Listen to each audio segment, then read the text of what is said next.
മോഹൻലാൽ വീണ്ടും അമ്മ പ്രസിഡന്റായി തെരഞ്ഞെടുക്കപ്പെട്ടു. എതിരില്ലാതെയാണ് മോഹൻലാൽ തെരഞ്ഞെടുക്കപ്പെട്ടത്. ജഗദീഷ്, ജയൻ ചേർത്തല, മഞ്ജു പിള്ള എന്നിവർ വൈസ് പ്രസിഡന്റ് സ്ഥാനാർത്ഥികളും സിദ്ദിഖ്, കുക്കു പരമേശ്വരൻ, ഉണ്ണി ശിവപാൽ എന്നിവർ ജനറൽ സെക്രട്ടറി സ്ഥാനാർത്ഥികളുമാണ്. കൂടുതൽ വിവരങ്ങളുമായി കൊച്ചിയിൽ നിന്ന് സഹിൻ ആന്റണി ചേരുന്നുണ്ട്. സഹിൻ, തെരഞ്ഞെടുപ്പ് ഏത് രീതിയിലായിരുന്നു ഇന്ന്? വീണ, ഇന്ന് അല്പനേരം മുൻപാണ് ഇത് സംബന്ധിച്ച് അവസാനമായി നോമിനേഷൻ പിൻവലിക്കേണ്ടിയിരുന്നത്. നോമിനേഷൻ ആരും തന്നെ പിൻവലിച്ചിട്ടില്ല. പക്ഷേ മോഹൻലാലിന് എതിരില്ല എന്നുള്ളതാണ് മനസ്സിലാക്കാൻ കഴിയുന്നത്. അദ്ദേഹം മൂന്നാം തവണയും എതിരില്ലാതെ തെരഞ്ഞെടുക്കപ്പെട്ടു. മാത്രമല്ല, നേരത്തെ സൂചിപ്പിച്ചതുപോലെ തന്നെ ജനറൽ സെക്രട്ടറി സ്ഥാനത്തേക്ക് മത്സരം നടക്കുന്നുണ്ട്. സിദ്ദിഖ്, കുക്കു പരമേശ്വരൻ, ഉണ്ണി ശിവപാൽ എന്നീ 3 പേരാണ് ജനറൽ സെക്രട്ടറി സ്ഥാനത്തേക്ക് മത്സരിക്കുന്നത്. ഒപ്പം തന്നെ വൈസ് പ്രസിഡന്റ് സ്ഥാനത്തേക്ക് ജഗദീഷ്, ജയൻ ചേർത്തല, മഞ്ജു പിള്ള എന്നീ 3 പേരും മത്സരിക്കുന്നുണ്ട്.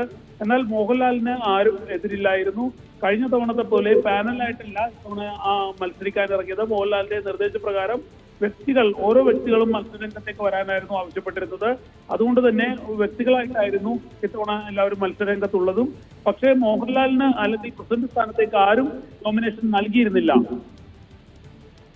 കൂടുതൽ വിവരങ്ങൾ നൽകുകയായിരുന്നു കൊച്ചിയിൽ നിന്ന് സഹിൻ ആന്റണി.